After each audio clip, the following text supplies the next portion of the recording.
Hey everyone, my name is Matthew Griffin. I'm the CEO and founder of the 311 Institute, a futures and deep futures think tank looking up to 50 years out. I cross over 600 emerging technologies, hundreds of megatrends, every sector, every line of business. And last year I was in over 60 countries, basically. So I have quite a good hand on the wheel, basically, when it comes to emerging technologies and the futures that we are trying to create and shape. Now, in this particular presentation, this was actually given to a very select group of individuals, basically in Geneva a little while ago, including the CTO of Microsoft. And funnily enough, what we're going to be doing is we're going to be talking about the future of deepfakes and synthetic content. Now, you might be wondering basically why Fluffy the cat. However, on the one hand, I'm told that if you have a cat in a video, it helps you go viral. But on this occasion, Fluffy the cat is a cyber cat. And there is a very, very good reason why Fluffy is actually in the title slide. And I will explain that in a little bit. However, before I kick off, I want to introduce you to one of my buddies, a long-time fan, someone basically that just thinks I am awesome and superb. And who knows, even the next president. If he stands, of course. Listen up to this man in front of you. He wrote a damn book on deepfakes before they were a thing. I certainly did write a book on deepfakes before they were a damn thing. And actually, in this particular video, in one of the sessions I was in, they didn't actually know that it was a deepfaked Barack Obama. And they've actually met Barack Obama. So in this particular case, I actually created this deepfake for no money down. And there are lots and lots of different ways, even with the best detection tools, basically, that I can create deepfakes of world leaders and get them to say pretty much everything that I actually want. Now, as an introduction to that, one of the ways that we can actually create fake content of leaders that can't be caught is most biometric detection systems will try to detect the distance between my friend Barack's eyes. And then they will say, this is a deepfake of Barack Obama, and we'll take it down. However, did you know basically that if you stretch the image or the video just a little bit, it throws most biometric detection systems off? So in this presentation, we're going to be talking through how we create deepfakes, where the technology is headed, also how to defeat it, and we are going to be talking about a game of cat and mouse. Now, as Barack has said, thanks Barack, I wrote a book on deepfakes and synthetic content actually about 5 to 6 years ago. Now it's this one here, conveniently called The Future of Synthetic Content. It goes up to 2035. I haven't actually edited it for a couple of years because it doesn't need it. It's actually still in date. Now, if you actually would like to download a free copy basically of this book, click this thing here and then you will find it, and then you can read to your heart's content basically on what we are doing, why we're doing it, and what the heck's going to be going on in the future. Now, from a global perspective, we live in VUCA Max times. In the 1970s, the US military coined the phrase VUCA, which we all know. It's in pretty much every McKinsey deck out there, isn't it? You know, volatile, uncertain, complex, and ambiguous times. However, recently we've been adding the MAX acronym to the back of it because increasingly all of the changes and disruptions that we're actually seeing happen around the world are global in nature. They are system level. So think about the environment, think about politics, think about the economic rewiring of the planet and so on and so forth, and you've got a good idea. In addition to that, everything is accelerating. And then on top of that, everything is starting to move exponentially. Now, as a futurist, obviously we talk in terms of exponential technologies, and I have plenty of those, basically I can show you, and some of them I will. However, we're also increasingly moving at an exponential rate. And that's when we have a look at things like digital and the move to artificial intelligence and how those are actually speeding up change and transformation around the world. Now, from a technology perspective, if we really want to understand the future of deepfakes, We need to understand the future of a variety of different converging technologies. Now, this is my starburst. It has over 167 emerging technologies on it, up to 50 years out, and each individual dot represents the point in time when I think that that technology is going to be commercially mature enough for you to use it to make a product. And of course, if we are making a product, for example, a deepfake or synthetic content, then it's always a combination of different technologies. Now, when we actually have a look at our friends, the deepfakes, we need a few things. Now, on the one hand, basically, we need things like compute. We need rendering engines at the moment because we are rendering different frames together. And James Huang, basically, who is the CEO of NVIDIA, says that by 2030, most GPUs will actually not render images. They will generate images. So we will move from rendering computer chips and platforms to generative chips and platforms. And generative chips basically require much, much more power, in the order of magnitude of an extra millionfold, in order to do what they do. But that's a conversation maybe for another time. We also need artificial intelligence. Now, in the case of deepfakes, we use convolutional neural networks. We also use generative adversarial networks and a few other things as well. And when we start taking all these different technologies and combining them together, we end up basically with a good enough deepfake to fool you and pretty much every other voter on the planet. So, when we move around the wheel, when we now have a look at the world that we're in, as I mentioned earlier, we are moving at the speed of artificial intelligence. Now, what I mean by that is I first started talking about deepfakes, as it turns out, a year before Gartner, which is something I found out about 3 weeks ago. Sorry, Gartner. These images I showed in 2016, 2017, basically to a group from Bloomberg in London at the RAC Club. And if you scan this little QR code here, you can see one of my original presentations, which was titled The Future of Trust. Now, all those years ago, which makes me sound old, I said, in the future, we will have artificial intelligence systems, basically, that will be able to create all kinds of different content, music, video, you name it. And these little images here are the first text-to-video images. They were created by Stanford University, and there were about 300 people in the room at the RAC Club, and when I started playing this, you could see them all go, oh. However, let's face it, this technology looks rather sucky. I think this one here is a golfer. And obviously we've got a swimmer over there as well. But realistically, these are very, very small. They're very low resolution. You wouldn't want to watch them for any particular amount of time. They basically suck. But at the time, they were cutting edge technology. And it cost Stanford about $5 million, basically, in researchers to put these together.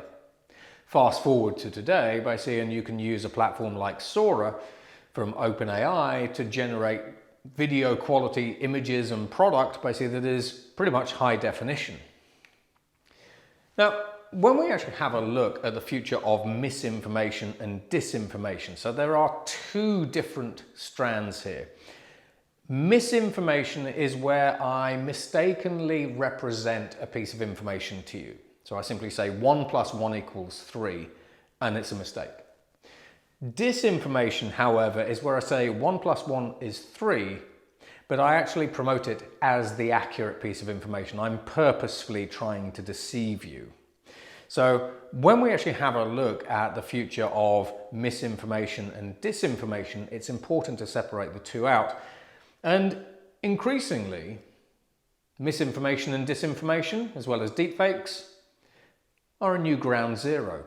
And if you want to master the new ground zero, you only really need 2.5 things. Now, firstly, you need to be able to master pixels and sound. Because if I can master how pixels are put on the screen in front of you right now, and I can master the sound that you hear, then I can generally start to manipulate you and do things.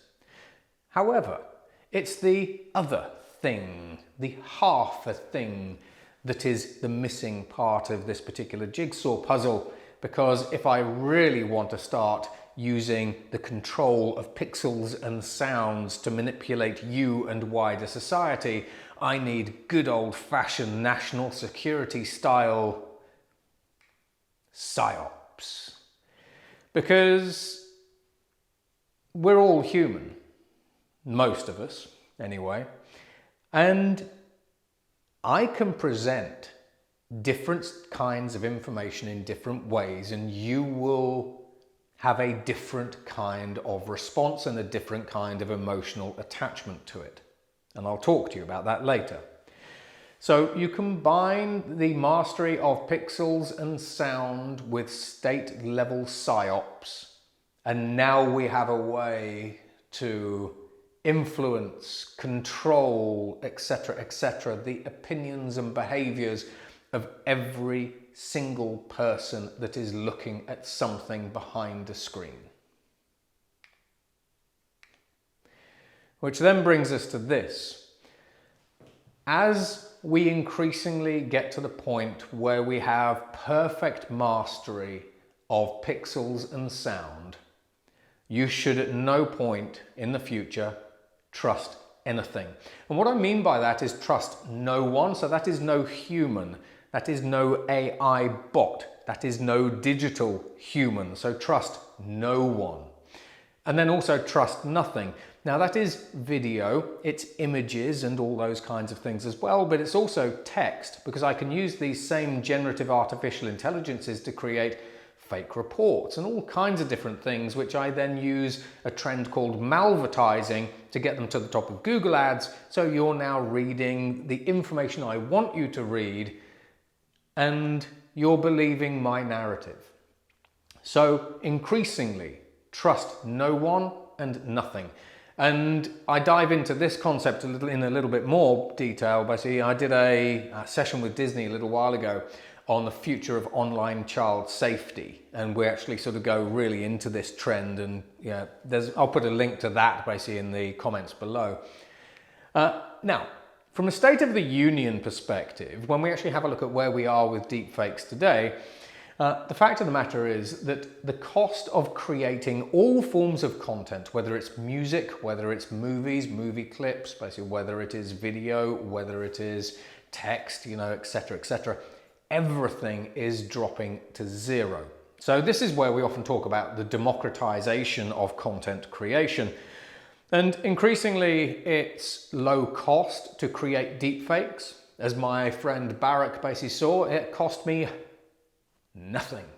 It's low risk because the likelihood of me getting caught creating a nefarious or malicious deepfake is incredibly low. So when we have a look at cyber attribution tools, good luck finding me.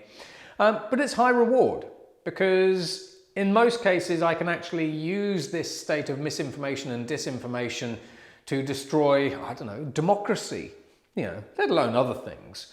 Maybe destroy shareholder value, maybe to tank your share price while buying the bottom and then I sell at the top. So low cost, low risk, high reward. What's not to like for the fledgling criminal? We also get to this.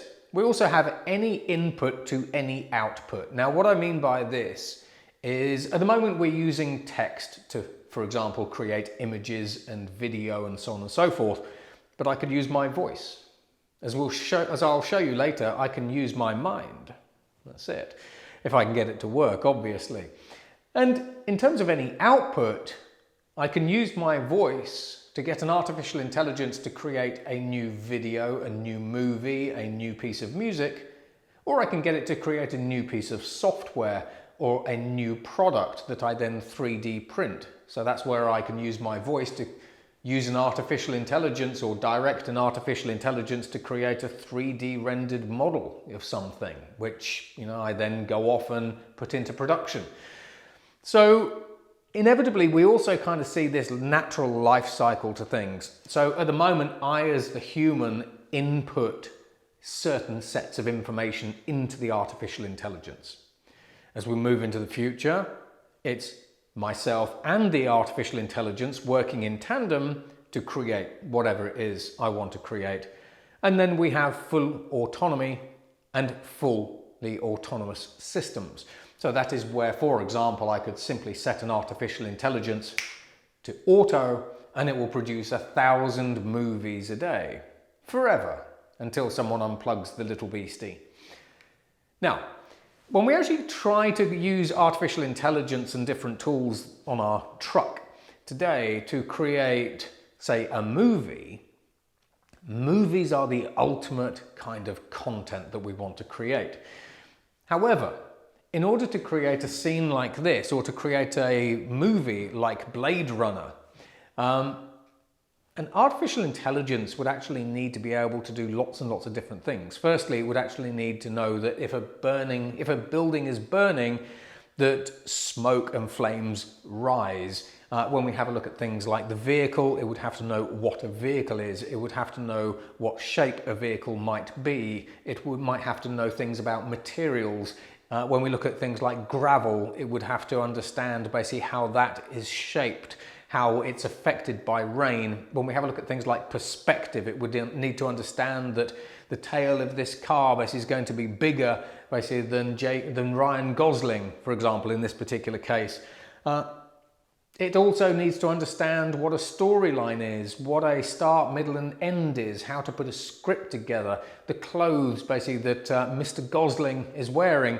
And these are very different clothes to the clothes he was wearing in the Barbie movie. That's it. So an AI needs to understand then how all of these different things interact, the tone that we want to give Mr. Gosling, the attitude, the persona of the character, how that character interacts with other characters and the sets around them. So in order to create an artificial intelligence that you can press a magic button on and it just spits out a blockbuster style movie, we have a long way to go. But this is where, when we have a look at the movie workflow, increasingly what we are doing is we are automating individual parts of the movie workflow. And then as we put these individual parts of the movie workflow together, such as scripting, such as colorization, such as editing and all those kinds of things, as we start unifying all of these different individual automated innovations together, generally into a platform, at that point, I'm going to be able to use AI to help me create an artificial intelligence movie without me having to lift too many fingers. And we estimate basically that the first AI movies, the ones that make you raise an eyebrow, basically will be in about 2 years' time. I mean, if you think about most movies, they actually have short clips.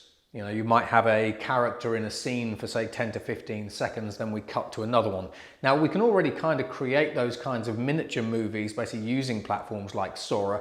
And the problem that we have at the moment basically with AI is ensuring continuity between these different scenes. So, you know, we're now having to sort of make sure that the continuity is there. So as you can see, it's not a straightforward thing to do. But in terms of using artificial intelligence and other technologies basically to create short form video, that's much, much easier today. Now, when we have a look at deepfakes and synthetic content, but we're going to focus more on deepfakes for the rest of this, I regard it as the new cyber. The reason for that basically is cyber is a weaponized set of technologies basically that is designed to inflict harm or cause damage or to help nefarious actors do nefarious things. And actually, that's exactly what the vast majority of deepfakes are being used for today. They're not really being used so much basically for entertainment purposes. They're being used more to destroy democracy, sow division, increase the polarization of our societies, help create much more fractured governments and so on and so forth. Now, about a year ago, and this is a significant move, organisations, national security organisations like the UK's GCHQ, the CIA, NSA, as well as other members of the Five Eyes community, as well as sovereign governments, decided to give an official name to the act of state-sponsored actors weaponizing deepfakes on social media platforms in order to influence consumer behaviours. And they call them cognitive infrastructure attacks. Now, it's important that this sort of area is actually given a name, because once something has a name, you can gather policymakers around it and you can then start moving the regulations forward. And that's exactly what's happening. However, when we actually have a look at the regulatory landscape, I estimate that the regulators are 5 to 6 years behind the technology where it is today, let alone where it's going. Maybe they should call me, I don't know. Now, from an organizational perspective, we're actually doing a lot more with deepfakes than you might think. Now, firstly, if you're an organization and you are hiring remote workers, so say for example, the popular one at the moment is recruiting remote IT help and support desk workers, we've actually discovered, basically courtesy of the FBI, that the people that you might be interviewing on screen are actually not themselves, quite literally, and they're actually deepfakes. So you are interviewing a deepfake, and when you give the real person behind the deepfake a job, it's a North Korean cyber hacker who now has a password, maybe not an admin password, but has a password to your company's IT systems. And from a cyber perspective, if you gave me your password and username and treated me like an employee, imagine what I could do with that. Now, we also have biometric spoofing. Now, a long time ago, basically, we actually saw an individual, we don't know who they were, etc., create a voice clone of a CEO in Germany, and the voice clone phoned up a UK CFO, basically, of, in this particular case, an energy company in the UK. And the CFO in the UK transferred around $450,000 basically into a Romanian bank account. So when we use deepfake technology to clone someone's voice, and we then use that voice to extort money out of somebody or whatever it is that we're up to, that is called vishing. So it's like phishing, where it's a PH, except the PH is a V, so it's vishing. Now, in a natural progression of this, basically a little while ago, basically we saw deepfakes being used in China, and we saw APT actors using deepfakes in the Chinese case to get $89 million basically from the Chinese state. However, one of the more recent and interesting biometric spoofing attacks was a $25 million heist, and Arup have only just put their hand up to say, that was us. Now, in this particular case, what we had basically is we had a Arup entity in Hong Kong. So we had a CEO group in Hong Kong. And again, this CEO basically went on to a video call with a UK CFO basically and said, look, we want you to transfer $25 million basically into a bank account. Now, what made this particular scam interesting was the fact that, on the one hand, the CEO that was on the call was a deepfake. However, the criminals had actually gone to the trouble of taking photos or getting photos basically of the person who was being scammed, teammates and colleagues and people that he knew, and actually created deepfakes of his colleagues and put them onto the call as well. So as far as this individual in the UK was concerned, he was having a video call with his CEO out of Hong Kong and a lot of people that he knew. And so he transferred $25 million. Thank you for coming. Now, when I was in Geneva a little while ago, I was working with quite a lot of private wealth offices, and they said, well, actually, this is a problem for us as well, because how do we know, basically, that when Jeff Bezos picks up the phone to us or does a video call with us saying, please, could you transfer $100 billion of my money, basically, into a shady Romanian bank account, how do we know it's him? So this is where, from a company perspective, my recommendation is that you have a way to authenticate people and you make sure that you have the right processes in place. Now, a simple authentication method could actually be the use of multi-factor authentication systems and even just a personal physical device, you know, where the CEO says to me, Matt, please transfer $25 million. And I say, okay, that's fine. Can we just go to your personal device? Can you tell me the PIN number? Hackers don't have access to that. Okay? So we do have some relatively simple things that we can actually do to ensure that the likelihood that we are going to be scammed in this way is minimized. We've also actually seen other deepfake actors using clones of WPP's CEO.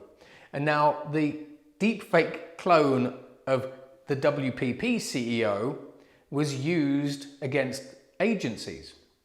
So the deepfake actor acted as WPP's CEO and asked their agency partners to set up new companies. So when you think about how your biometric information is being used in the wild, how could you be weaponized? And then how do you protect yourself against that, and your company against that, and your partners against that? I guarantee that the vast majority of you watching this have zero policies on that, okay? Let alone education and that sort of stuff. So, yeah, just a bit of fun there. Now, moving on, we have also used deepfake technology to create what we call biometric master keys. Now, I have fingerprints, obviously. However, did you actually know that we have certain patterns in common? So quite a long time ago now, we actually used deepfake technology, so this was general adversarial networks, to create a fingerprint master key. So if you'd got hold of my phone, basically you could have actually opened my phone with it, you know, all that kind of stuff. However, in addition to that, we also saw criminals creating master key faces, which they put onto passports. And these actually worked exceptionally well. So what we saw individuals basically with regular passports, but the image of their faces, or the face in the passport was a deep faked image, but it got through all of the different biometric systems at airports. So when we think about deepfakes, don't just think, how can we actually use deepfakes to create funny cat videos? We're also using deepfake technology to manipulate and corrupt GIS data and satellite telemetry and all sorts of different things. In fact, anything that is, shall we say, image-based or image-centric is up for grabs. And that's just the top of that particular molehill. Now, when we have a look at general society, the vast majority of state-sponsored actors and criminals just want to manipulate you. That's really what they're looking to do. And recently in the Malaysian or the Indonesian elections, we actually saw a dead dictator being brought back to life. However, when the dead dictator was pushed through the social media networks, some networks picked it up as a deepfake, quite a lot didn't, and I'm going to play it to you now. However, I'm then going to show you what I did with the dead dictator's deepfake. Now, the clip is like 2 minutes 48, so I'm not going to play all of it, but I'm going to play the sort of start bit so you get a representative idea. Now here he is. Bismillahirrahmanirrahim. Pada 14 Februari 2024, kita akan berkumpul untuk menentukan nasib bangsa kita. Kita akan memilih wakil rakyat yang memiliki kemampuan untuk mendengar dan mewujudkan aspirasi masyarakat.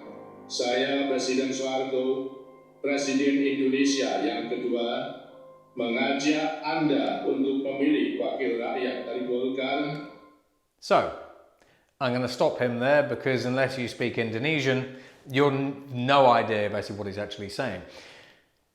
So what I did is I took the Indonesian deepfake and then I deepfaked it again. And then I shared it on a variety of different social media networks, including LinkedIn, and you can catch me there if you like. It wasn't picked up by any of them. So, I would like to introduce you to the dead dictator of Indonesia, who now speaks fluent English. Bismillahirrahmanirrahim. On the 15th of February 2024, we will gather to decide the fate of our nation. We will elect representatives who have the ability to listen and realize the aspirations of the people. I, President Suharto, am the second president of Indonesia. Invite you to vote for people's representatives from Golkar, who can continue my dream of Indonesia's progress. Since I took office, my dream is to build a developed and prosperous Indonesia. That dream is realized through infrastructure development, such as the Tower Road and the support of Indonesia's great engineers. President Jokowi and President Susilo Bambang Yudhoyono have continued this important work. Proof that our dreams never die continues to burn from generation to generation. Education as the main key to nation building has been realized through thousands of SD Invest. This commitment must continue to grow. I dream about AI schools and modern cybersecurity. Indonesian children's place can learn to be a leader in the world of technology. I dream that there will be no more hungry people. Basic food prices must be stable and affordable for all. Rule of law must be at the forefront in ensuring food justice for every corner of our land. This includes fighting the mafia, rice hoarders who harm the people. My dream is your dream, and my dream is the dream of the Indonesian people. I believe that together with Golkar we can realize this dream. On February 14th, let's use our voting rights to vote for Golkar. Let us face this election with an open heart, an open mind, and a burning spirit. Together for a better Indonesia.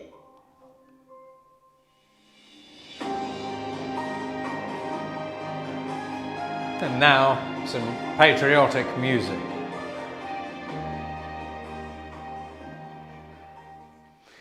But remember what I said at the start. If you want to manipulate societies, you need to control pixels and sound. Notice the tempo, basically, of that particular deepfake.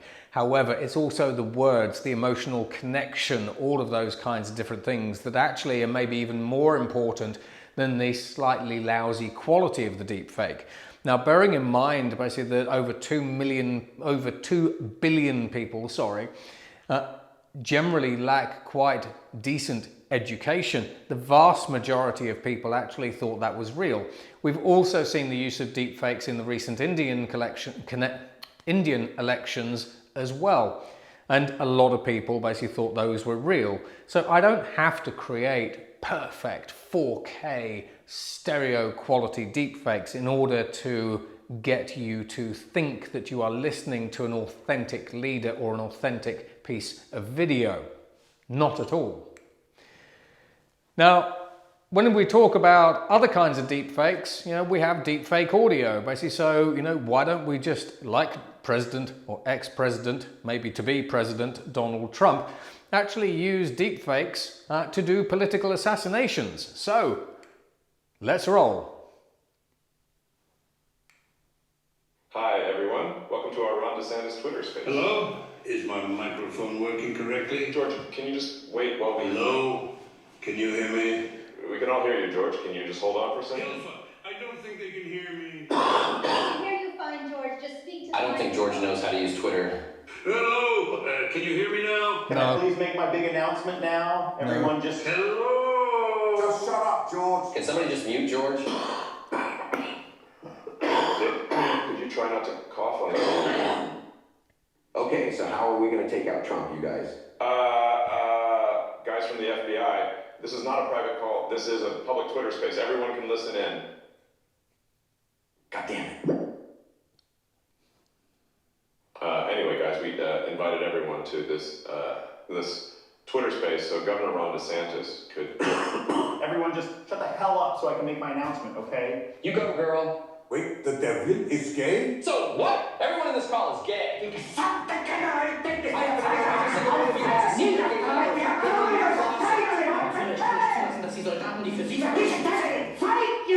Guys, can we please just calm down? So anyway, guys, I just wanted to announce that Okay, I can hear the governor very well. Shut up! Would you please shut up already? I'm running for fucking president, okay? Yeah, we kind of already You knew about already it. know, Governor. Congratulations, Governor. Well, that concludes our Twitter space for today. Thank you to all of our... Hold your horses, Elon. The real president is going to say a few words. The devil, I'm going to kick your ass very soon. Hitler, you're already dead. Dick Cheney sounds like you'll be joining Hitler very soon. Klaus Schwab and George Soros, I'm putting both your asses in jail. And Ron DeSanctimonious can kiss my big, beautiful 2024 presidential ass. Trump 2020.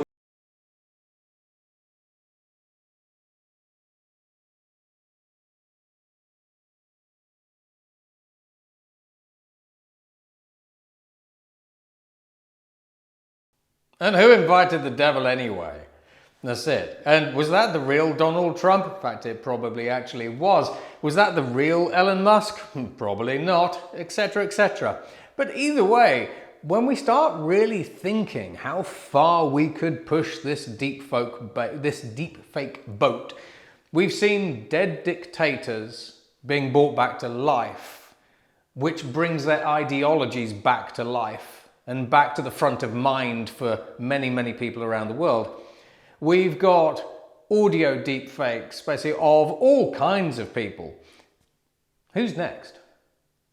What would happen, do you think, if somebody decided to bring back, metaphorically, a religious icon, like Jesus Christ? Can you imagine the furor or the turmoil that we could start seeing if people started literally resurrecting Jesus Christ and other religious figures and icons by using deepfake technology? We already see the polarization of society. There will inevitably be people who actually end up flocking basically to these figures. And if we can control pixels and sound properly, we can bring everyone from history back to life. And that is a very different kind of world, and it's a very different kind of psyops. We can also use deepfakes to scam everyone. Now, this one's a little bit old, but this is actually a cyber criminal's favorite. This is actually where we typically use a CEO to pump up our scam. So this is called crypto pump and dump. Hey, Ellen. Project be and how will help people get rich right now? Today we are launching an investment project that is working right now. If you see this video, absolutely everyone can earn it. Everything is very simple. You invested your money in Bitcoin for TeslaTree.net is our bot, after which everyone who invested in their cryptocurrency will be able to receive exactly 30% of dividends every day from the investing amount. How long will it take for dividends to arrive? I'm sure that from 3 months. Is the number of seats unlimited? Yes, absolutely. So that was video footage that was taken from Elon Musk's interview with ARK Invest. So the video footage is actually real, but people have actually manipulated what he says, and obviously the lip syncing and so on and so forth. Now that's actually about 2 years old. It fooled lots and lots of people, and we actually saw over $30 million being invested in what people thought was Elon Musk's new cryptocurrency. And it was a complete scam.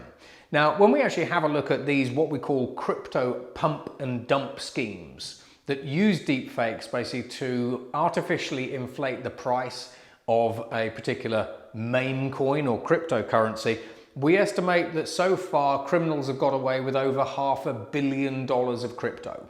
That's it. And this is just the start of this stuff. You know, nowadays, basically I could create a much more convincing version of Elon Musk to go and sell my crypto coin, which I think you should invest in because it's awesome. And also it's backed by President or ex-President Trump and ex-President Barack Obama. So I have a lot of people basically who actually say my crypto is just awesome. Go and invest. Now, of course, the best Psyops strategies do something that I call living in the grey. Now, what we mean by living in the grey, and there are two facets to this, is firstly, if I wanted to tank Samsung's stock price, for example, so that I could buy it at the bottom and then sell it at the top, one of the best ways that I could actually do that is creating a single piece of information. But let me use this as an example. Now, if I created a deepfake of Joe Biden saying, I am about to marry the North Korean leader, you would think that that's probably fake, right? If we saw a video of Joe Biden saying, I am now going to launch a full all-out nuclear war basically against North Korea, we'd probably think that's fake as well. Maybe less so in the world that we live in, but nevertheless, we'd think that's fake. And Samsung's stock price remains resilient. Hurrah. However, if I created a deepfake of Joe Biden in the grey, in the middle of those two extremes, and I made it slightly believable, then I tank Samsung's stock price. And this is how I do it. I create a deepfake of Joe Biden announcing that he is moving the US 7th Pacific Fleet off the coast of North Korea. The quantitative trading artificial intelligence algorithms basically that are used by investors around the world would instantly send down Samsung's stock, and as a criminal I buy the bottom. We then eventually in time figure out that that information is fake and I sell at the top. Now, in addition to this, a lot of criminal actors are getting not just good at creating deepfakes and then creating the right kind of content to encourage the behaviors that they want, whether that's polarizing society, buying my crypto coin, still awesome, but they're also very, very good at gaming the algorithms. Because if I created a deep fake of Joe Biden in said scenario, the fact of the matter is on my social networks, at least 200,000 people would watch it because my social media presence sucks. I'm kidding, it's probably more like 2 people who'd watch it. However, if I know how to game the algorithms, if I have a Russian troll farm that is taking my individual piece of content and pumping it to the moon, all of a sudden 20 million people see it. So we have 4 prongs: control the pixels, control the audio, control the narrative, control the algorithms. And when we start having a look basically at the cyber landscape, the new cyber landscape, it is literally a game of giants. And this is a little bit of a play on words because we're all familiar basically with the game of cat and mouse, right? So I do a lot of work basically in the national security, CNI and cyber security space. And when we have a look at deepfakes, a lot of the conversations I have with researchers as well as with organizations and governments around the world is, it's a game of cat and mouse, isn't it? You know? Have you ever actually thought that as a government, that as a giant global multinational like Microsoft, who was actually at this session when I presented, in fact, I was on stage with him, have you ever thought that you're not the cat hunting the mouse in the game?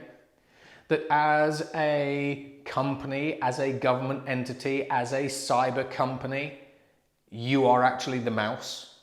Because when we actually have a look at the size of the criminal market, we estimate that $1.2 trillion worth of revenue is generated by serious organized crime groups just in cyber alone.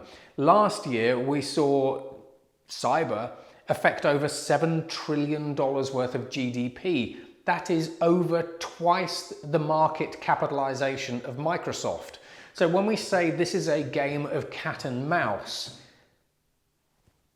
firstly, you're the mouse. But then even if we take it at face value and say, well, I am the cat and I am chasing the mouse is a bloody giant $7 trillion entity. And you, Microsoft, you're just a measly $3 trillion entity. We are up against significant forces here. And then in addition to that, basically, if I am actually the mouse and I'm generating content and everything else, I will push my content to Facebook, and Facebook might have good deepfake detection systems and everything else, or TikTok, or whatever it is that's going on at the moment. However, while TikTok and while Facebook and Instagram and all these other platforms might actually pick up my deepfake, I could put my deepfake on Mastodon or Blue Sky or on a completely different network. So I can still get my content out there, and I can still bypass a lot of the tools designed to detect it because I'm just using alternative venues, alternative channels and that sort of stuff.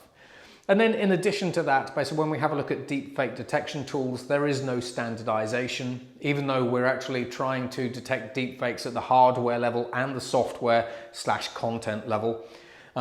The fact of the matter is, without any kind of standardization, we're going to end up with a fragmented ecosystem, and we're going to struggle basically to actually figure out what is fake anyway, just from an identification perspective. But it still remains the fact that in order to convince and con the vast majority of people on our planet, I don't need to create good deep fakes, as we've seen.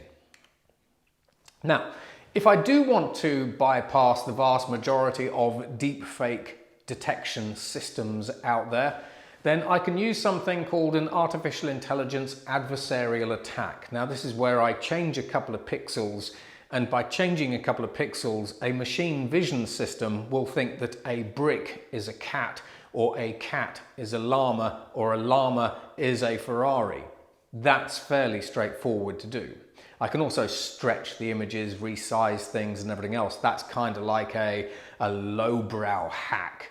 However, what's in this photo? And what colors are in this photo? Now, ordinarily, when I ask audiences this question, they sort of go, well, you know, there's blue, and there's grey, and then eventually you get people going, there's red, and it looks like a Coke can, right? So your brain is taking this image on this screen and thinking that is a red Coca-Cola can. However, there's no red in it. When you actually look very, very closely at the image, your brain is actually filling in the blanks and actually making different things appear red. But to an artificial intelligence, this is basically garbage. It won't know what this is, but you know or think that it is a red can of Coca-Cola. So even with the most sophisticated artificial intelligences on the planet today, they wouldn't pick this up as a fake. They kind of just wouldn't know what it was. But your brain knows what this is.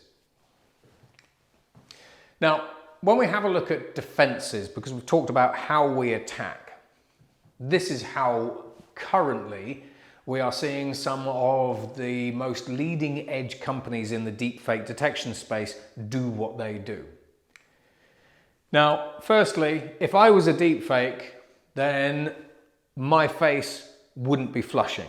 That's it, because all of our face flushes on camera. If you have a sort of a headshot, a standard sort of 1080p 4K camera, like a web camera, combined with artificial intelligence, can actually pick up minute facial flushes and everything else. So that's how we actually know that I'm real, for example, and not a deepfake. However, you know, when we start combining different detection systems in depth, kind of a multimodal approach, this is where the deepfake detection systems are looking for body movements, facial texture, because maybe the skin on this side of my face is baby soft smooth, which is great. I am very young after all. And on this side, it's not. You know, that imbalance, that's a bit odd. And we see that with deepfakes all the time. We've also got phenomes, basically when we have a look at things like spectral data. So spectral data is where we actually analyze basically a voice pattern. So my voice tends to go a little bit up and down, and I sort of pause, and I'm really awkward to listen to. I know that. But also speech rate. You know, if I naturally sort of talk at this rate, and then I suddenly go at this rate, it's really, really odd. Yeah. But then also voice prints, you know, so for certainly for celebrities, we should be able to get voice prints fairly easily and everything else.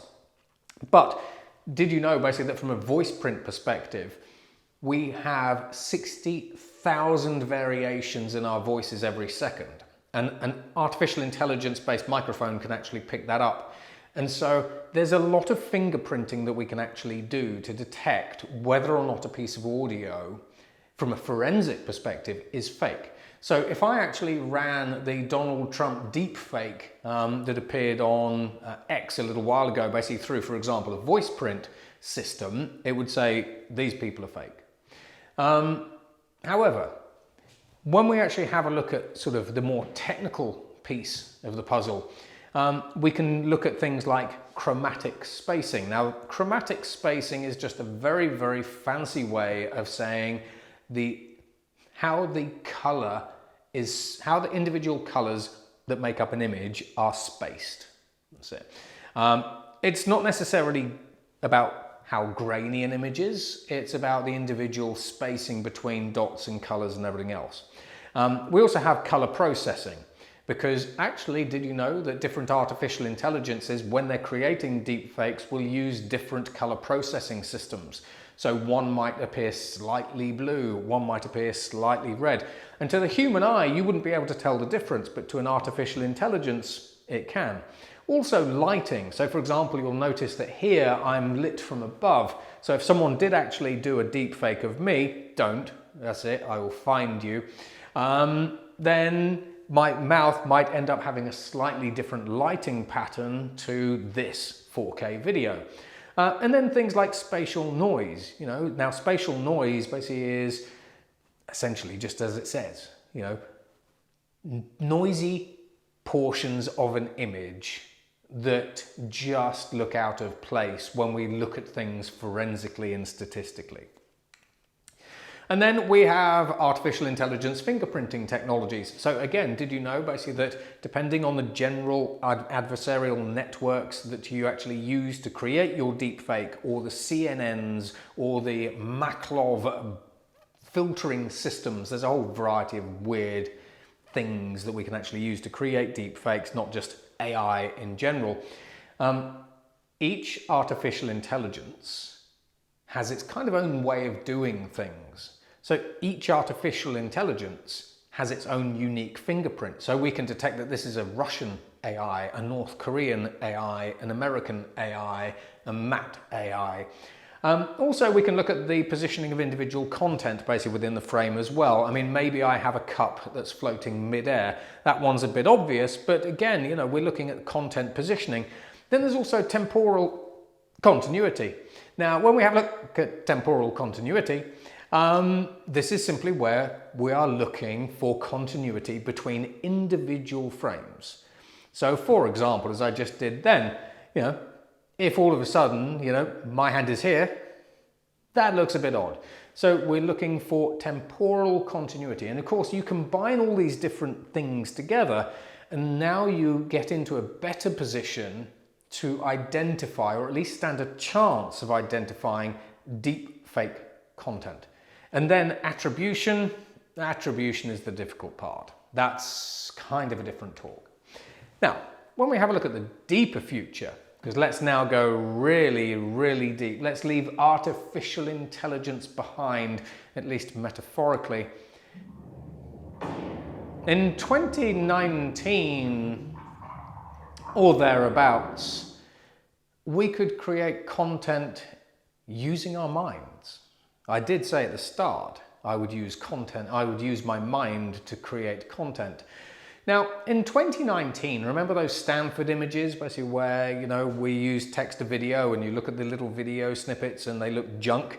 This is where we got volunteers to look at different geometric shapes on a screen, and they were wearing skull caps. Their brain waves were captured by the skull caps, fed into an artificial intelligence, and the artificial intelligence, which was a general adversarial network, tried to recompile what it thought they were actually looking at. And you can see, basically, you know, we've kind of got a square and that thing and a plus and a cross, etc. So you can see basically this. Now, this particular technology is a mind-reading technology, a human mind-reading technology that is taking information from billions of human synapses in real time to create those images.